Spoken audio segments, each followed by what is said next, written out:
Hi guys, Alice Taylor down here at Living Golf Academy, and today I'm testing the brand new 0311 ST iron from PXG.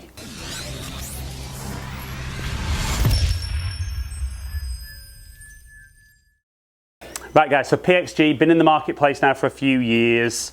Real big thing with PXG is they're never rushing to bring product out, so the R&D, they're not going to release something until it's a definite improvement on what they've had in the past. So a new iron, going to have a good close-up look at the head. I'm excited about hitting this because this looks absolutely fantastic. All the PXG products I've tried has felt great. So is this going to be an improvement on what's come out in the past? We'll see shortly. Right, so when we look at the 0311 ST iron, from the back, it's got that very familiar PXG look. We've got the tungsten screws in the back, maybe not as many as you've seen in some of the models, but this is triple forged, 100% milled, so it's 4.5 hours manufacturing for each iron head. So this is really, really great. We've got titanium in the head as well, so we're still looking at a very, very forgiving golf club, even for something from the back that looks very like a muscle back. When we look at it down behind the golf ball, we can see a relatively thin top line, nice sized blade, fairly compact, but just looks like there's a little bit of help there. And all in all, gorgeous looking golf club. Now does it perform? Right then guys, so I've got the 7-iron set up perfectly for me. I've got usual shaft in here, got my lie angle absolutely spot on. So the big thing for me is it's about getting the best performance that I can get out of a club. So I'm going to hit kind of 5-6 shots with this 7-iron. We're going to look at some numbers on Trackman as we always do, and then we're going to look at kind of what ball flight and what performance I'm getting.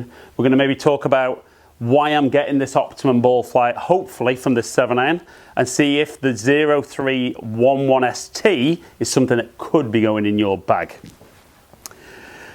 So straight away behind the ball, you know, it really looks like a player's club. Really nice thin top line. Wouldn't say it's the shortest blade that I've seen in a player's club, but I actually don't mind maybe that little bit more length in the blade. So it kind of ticks all the boxes behind the golf ball.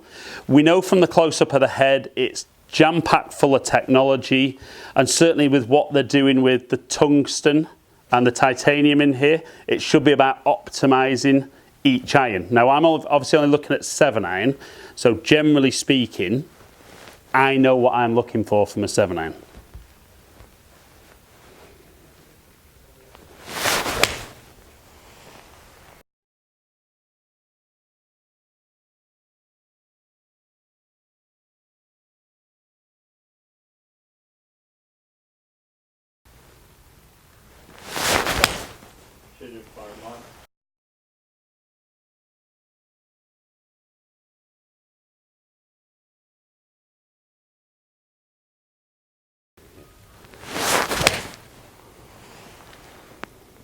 Is that shaft something you've always played? Probably last 18 months I've kind of been into this shaft, and I'll be honest, I do think very different shaft head to head for me. Yeah. You know, I can put that in some clubs and just really don't like how it feels and how it plays. With our product, I find it sends that way quite heavily. Yeah. To be honest, I don't really need any help that way. I could lefts, no problem.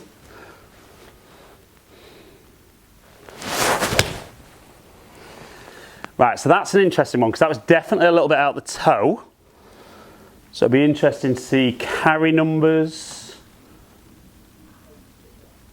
Yeah, a little bit of drop off, not huge considering I didn't get that one. Let's just go a couple more.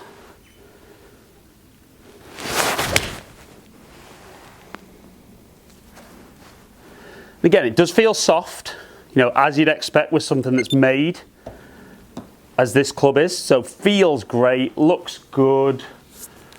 Certainly carry wise, probably looking round about where I would expect. That's what loft's 7? 32. 32.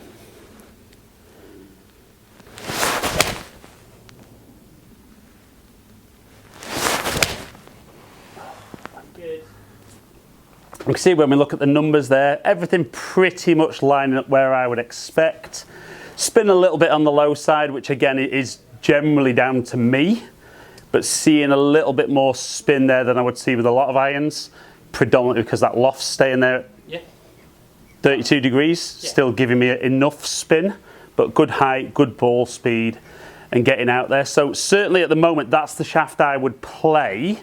But we're just going to put a different shaft in it and just see if that helps a little bit with dispersion. Yeah. And do you like the sort of weight that you get out of that shaft? Or? Yeah, I mean, to be honest, I don't mind something a bit heavier.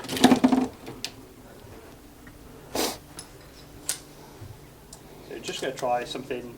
No C-taper. Very, very sort of different in feel. Yeah, I had those in my Cobras a couple of years ago, and it, again, worked well.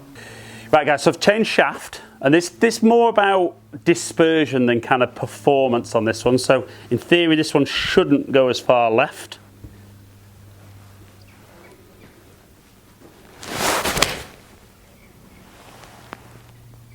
And there you go. Better shot straight away. Spin would be a massive issue for me, just looking at sort of, you've not lost any yardage or anything, it's still that sort of 61.0 yardage. With your land angle, I don't think spin's going to be too much of still got height and descent angle. Yeah. Okay, let's go a couple more.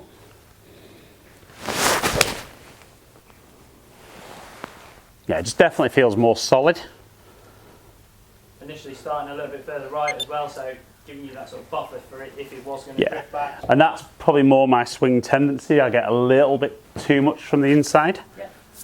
But again, that's just a much better shot. So between those last two shots, so it's 0.3 of a yard. Yeah, so again, very consistent, but obviously we're very consistently in how the club's made. Yeah. So really looking for that consistency in performance. So triple forged steel obviously enables us to get rid of sort of carbon clustering or any chance of stuff like that generating flies and so on. So it just makes it a more consistent product, a more pure product. Yeah, no, I mean, ticks all the boxes, doesn't it, in looks, feel, and obviously performance on those last couple.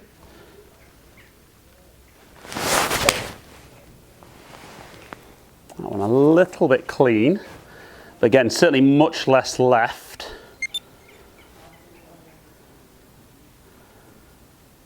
Yeah, a couple yards longer. A little bit cleaner, picked up a few yards, but still only 5 yards longer than what you've been generating so far. So when we look at numbers, distance is pretty much the same. Yeah. Spin didn't really drop off, which was good. That would have been the little concern with the change of shaft. So still performance kind of very, very optimal. But then that's the big difference there. Kind of slightly better grouping, so more consistent in direction. Yeah, you know, as well as distance. From the target, you know, it's not drifted as far away from the target line. Yeah. So and obviously to get back to target, I would normally aim a little right for that. Yeah. To shape back, but I'm trying to work on keeping a bit of shape off it. But yeah, all in all, that kind of performance, really, really good. Right then guys, so we saw numbers wise, very, very much what I would expect with a 7-iron. Now definitely for me, I couldn't just go straight into my normal shaft because definitely there was a little bit more of the ball working left. So a slightly different setup that I would have to what I'm currently playing. But for me, this would tick all the boxes. It looks good, it feels good, performance is great as well. Now, this is definitely going to be the kind of iron I think that if you are somebody who's looking for out and out distance, this isn't going to be for you. This is going to be for the guy who, decent ball striker, but's got some decent speed anyway and gets some distance. There's going to be other models out there with PXG that are going to be based a bit more around ball speed and distance. But if you're looking for more of a player's iron that looks good, feels good, this is definitely something you should consider. But get along, get fitted, hit it and see what you think. So guys, hope you've enjoyed the video. If you have, like and share it, comment below. I'll get back to as many people as I can.